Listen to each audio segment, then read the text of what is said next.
And welcome. Hello. Hello. Because welcome's a podcast thing. So, this is Behind the Sofa. Live! Our first live Behind the Sofa, which didn't involve us opening boxes. Yeah, because we did do that. We did. Episode a couple of weeks ago, if you remember that. We haven't done a Behind the Sofa for 2 weeks, so we thought, how can we make Behind the Sofa a bit different? If you think Behind the Sofa's too long, or if you think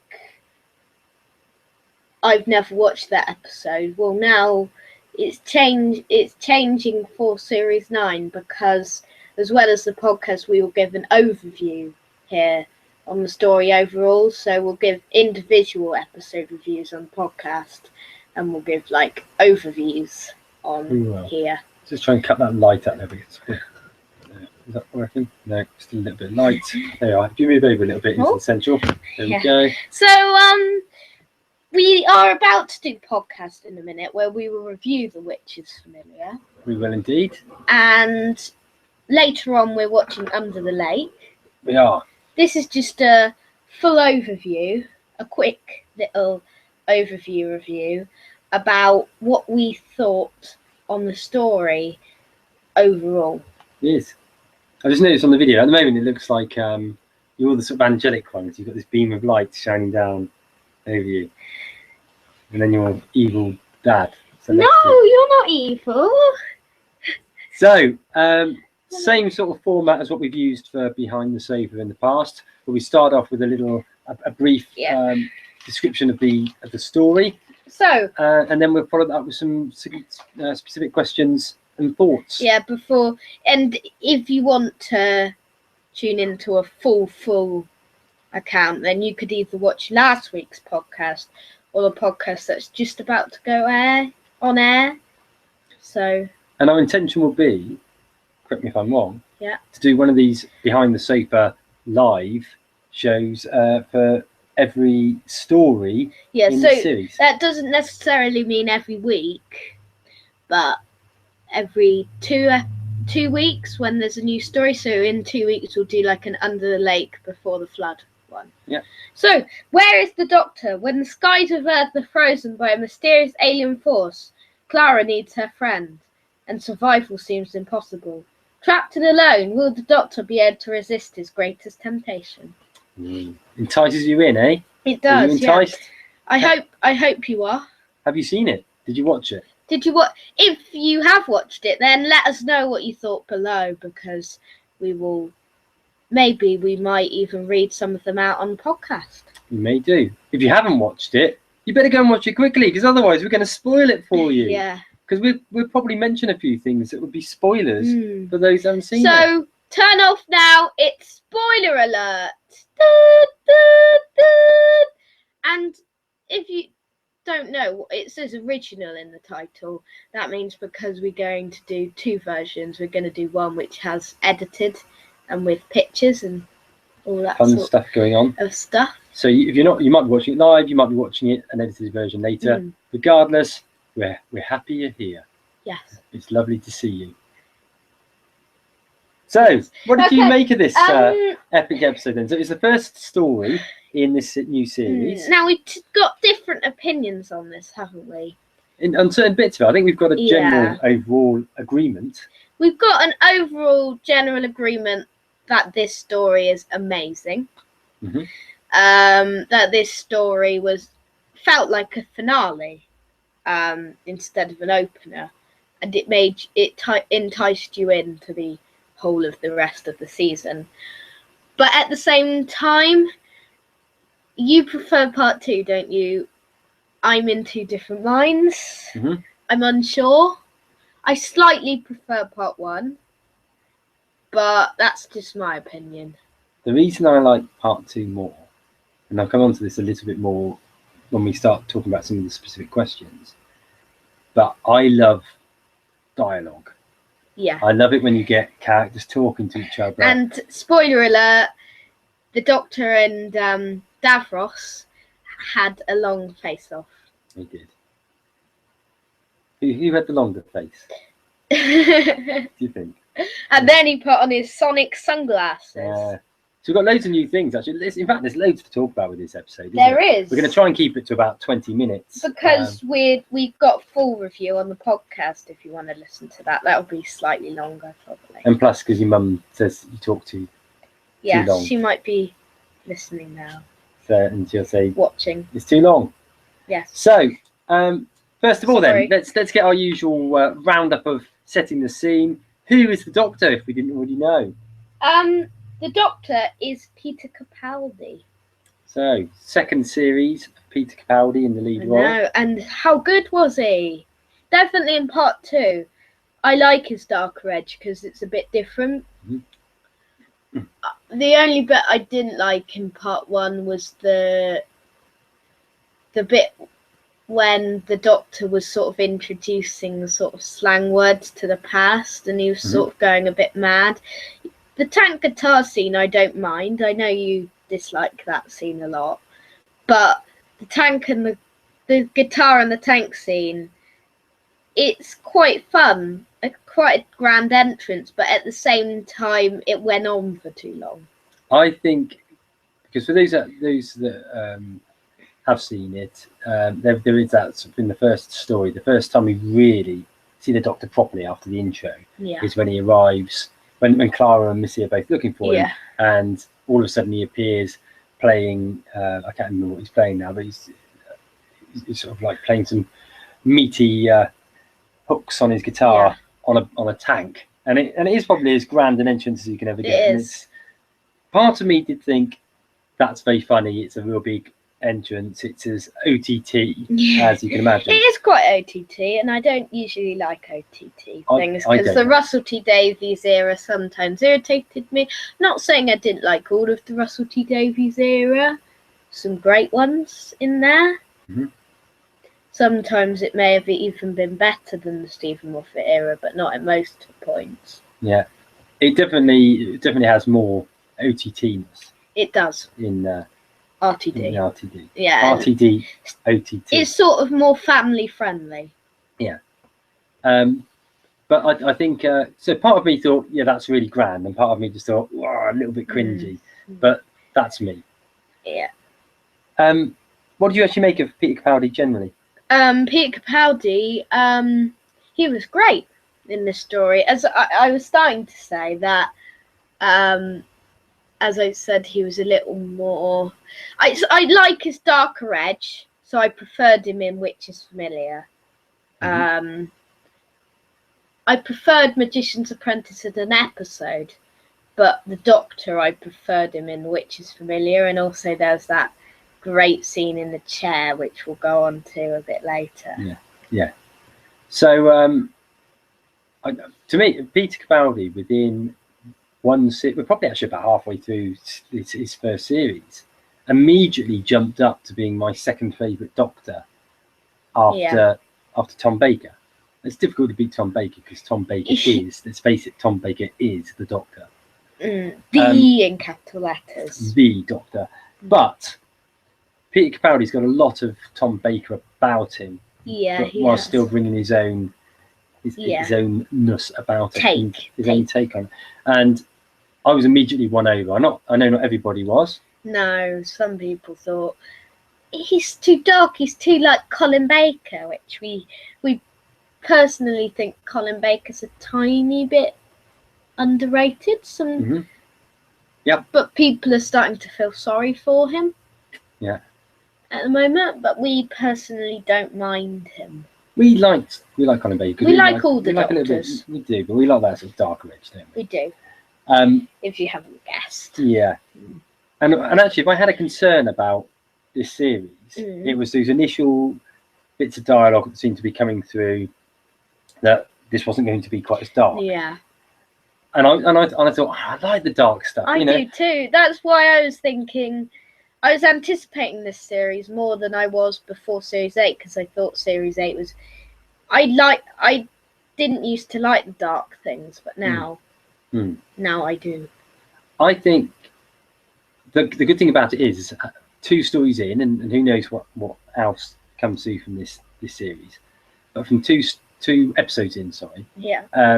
what is apparent is that they've got a really good balance between humour and darkness. And I think the one tonight, Under the Lake Before the Flood's, going to be a bit darker because of the ghosts and everything. So we'll review that over the next couple of weeks on both this and podcast.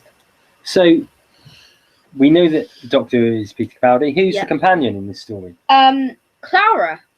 But you can also say Missy, kind of. I think you can, yeah. I think you can say it's a bit different. Yeah. It's Missy, for those who don't know, is the reincarnation of the Master in Dark Water, lady Death form. and Heaven spoilers. Yeah. But everyone should have watched that by now. Yeah. That was like almost a year ago. Yeah. So we know that, but in this one is a little bit different than last time we saw her, because this time she's sort of a companion, isn't she? Is. She's sort also of like trying to find the Doctor. Twist on a companion, like a bit different to Turlough, I suppose. But Turlough was a bit of a twist on a companion. Yeah. Nobody seems to ever talk about Turlough. He's sort of forgotten a little bit. But we like him, don't we, Turlough? He's my favourite companion for the 5th Doctor. Not ever, but for the 5th Doctor. But still, I find the TARDIS is a bit too cramped in that era. Yeah, it is a little bit. With annoying teenagers. But in this instance, we don't really. It's not too cramped, is it? Because we've just got. And hopefully, we won't see that in class. So, what do you make of not Missy? What do you make of Clara in the story? Clara. She sort of seeks adventure a bit more. Yeah. In this series, I know she will. She's good. She wasn't as important as she was in Series 9. It's Series 8. Yeah, not yet anyway, is it? Not yet, but if Clara dies or Clara leaves, we haven't heard the rumour, which we're hiding from. What was I going to say? This is the problem with live episodes. You always forget. I forget when we're recording it. You could just edit it out. Yeah, I forget anyway. Well, moving on then a little bit. The other questions we always ask ourselves on Behind the Sofa is, what series is it? It's obvious, Series 9. And what format is it? 2 parts. 2 parts. So let's get into the meat. We have a number of standard questions we ask. One of them is best baddie. We have to say Davros. Yeah. He returns in this story. And also, he's brilliant, isn't he? He is. The way that he was played, I can't remember the name of the actor now, because I'm rubbish at Julian names. Bleach. Julian Bleach. How good was he? I know. He had that particularly. It was amazing. What I loved about him was that the way that he played that sort of barely dying, very weak, but he still had that edge to him, didn't he? And then, as the story progressed, and you started to believe that actually there was some good in Davros, and as he was approaching the end of his life, he found out he was bad. He found out he was dying, didn't he? And you sort of got that impression that as he was dying, perhaps he saw some sort of good, and there was that great bit of dialogue between him and the Doctor when he was talking about wanting to find the Doctor to sort of keep his race alive. Yeah. And then, lo and behold, he turns out to be a baddie after all. That was a bit. It wasn't really a shock that he turned out to be a baddie. But it was quite an emotional sequence when he opened his eyes and everything for the first time. But it was great, wasn't it? That sort of jump from that really weak Davros. That Davros that when he was talking to the Doctor at one point, there was the two of them laughing, wasn't there? Yeah. And it was a really nice moment. And then it turned out all along he was just trying to play the Doctor for a fool. Yeah. Albeit that it sort of gets turned on its head a little bit. But the way that the actor played Davros was absolutely fantastic. I know. Fantastic in the Ninth Doctor's words. In fact, I would go as far to say, aside from Genesis of the Dalek, which Genesis of the Daleks, it's probably the best. I agree. The best. I agree. The second best Davros episode ever. Well, it can't beat Genesis. No. Never.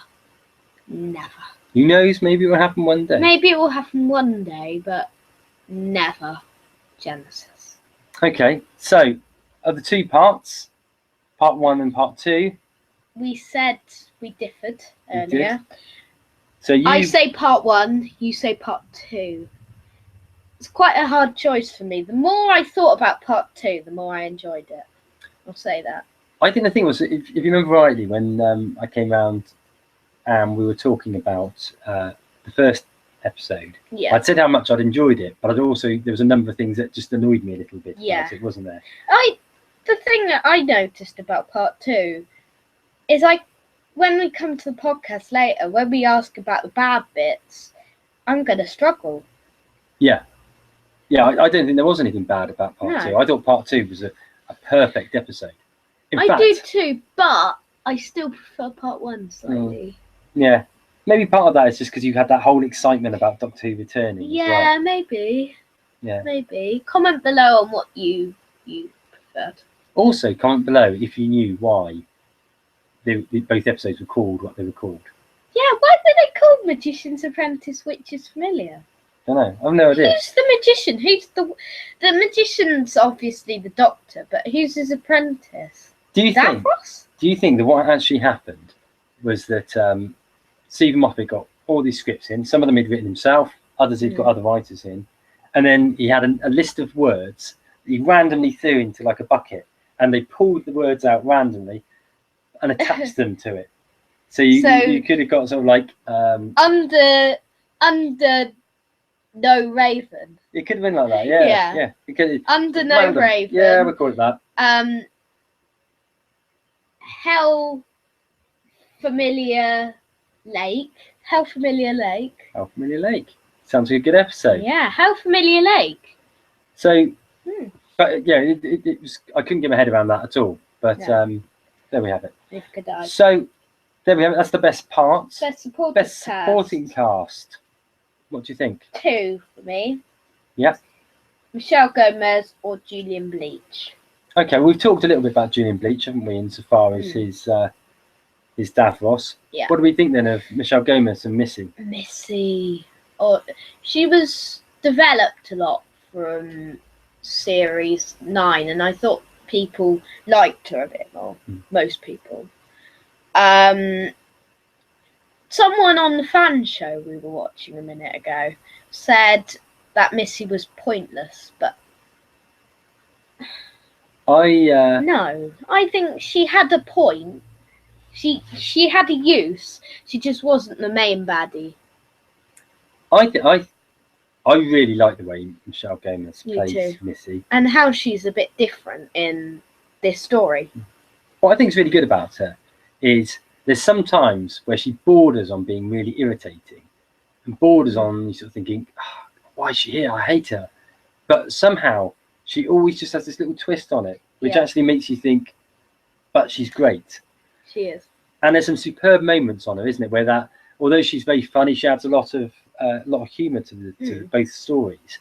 There's also times where, despite that humour, there's a real evil edge to it. Particularly with this one, that scene right near the end where Clara's encased in the Dalek. Oh, I like that moment. And Missy is trying to tell the Doctor that Dalek was the one that killed Clara. Clara, sorry. And luckily you didn't say who Dara is. Yeah, that's your fault. And as a result of that, you know, it just shows that real sort of dark edge that sort of sits with her. Yeah. Okay. Best bit. Best Alcatraz. That's your fault. That's my fault. Best bit. Best bit. You go first. What's your favourite bit? Over both episodes. Can I say 2? Yeah. Can I say 1 from each episode? Say 1 from My favourite from part 1 was that opening scene when the Doctor said, "What's the name of the boy who's going to live?" And then the boy said, "Davros. My name is Davros." And that's it. He didn't say Davros, but he said Davros. But that was really good, wasn't it? It was. Although I mean, both of us had actually read that somewhere, or we'd heard it just before the episode, so it wasn't as big a shock as perhaps it would have been nice to have had a bigger shock. Me too. And Clara when Clara was encased in the Dalek was my favourite bit from part 2. Okay, my favourite bits. I think I was trying to think now. Did I write them both down on there? I can remember what I thought for one of them. Part 1 and part 2. Do you want Part 2. I'll do my part 2 one first because I can remember what that is. I loved the bit when the Doctor came in the Davos, riding his Dalek machine. Yeah. And he made some. I can't remember the exact wording, moment. but he made some comment along the lines of. Can you remember the exact line? Don't pretend that you haven't had nightmares about this or something like that. Yeah, and it was the fact that he was standing there waving that Dalek gun at the same time. Yeah. I just thought that was brilliant because whilst it had a sort of dark edge, it was really, really funny. And that's what Peter Capaldi can do. He can make something funny dark. Yeah. And also, of course, the other... Or vice versa. Probably, actually, however much I love that bit, that's probably the second best bit. The best bit had to be just that whole dialogue between the Doctor and Davros, which was at times funny, at times moving, at times scary, but always captivating. Yeah. Should we stop there? So that's probably everything that we need to go through. There was also the very funny line about the only chair on Skara. Yeah, the only chair. Which is very good. So in terms of on Behind the Sofa, we have a little chart of as we're watching or rewatching episodes, we've started to list them together. Where at the moment, based on the ones we've watched on Behind the Sofa and reviewed on Behind the Sofa, where does this sit? First. So this doesn't count the ones we've watched on the podcast. So it doesn't count Genesis yet or Case for Androzani. Even though we slightly prefer this than Case. We may disagree, but it was really good, wasn't it? Really good. Probably, I think we both agreed, probably the best opening series we've had with New Who. Opening episode, yeah. Yeah. And it tops my chart at the moment as well. Too. It's not my favourite Doctor Who episode ever. No, it isn't. But it would be there punching into somewhere near the top, I think. Yeah. Because it was really well made and looked visually stunning. It did. Didn't it? It had a sort of movie-like quality to it. It did. If you haven't watched it, sorry about spoiling it, but you definitely should view it. Yes, it's a recommended watch. We'll be back here. Make sure you tune in to our full Witches Familiar review in a few minutes. But make sure you also tune in 2 weeks' time when we're going to be reviewing Under the Lake and Before a Flood. So thanks for watching Behind the Sofa. We'll see you soon. Bye!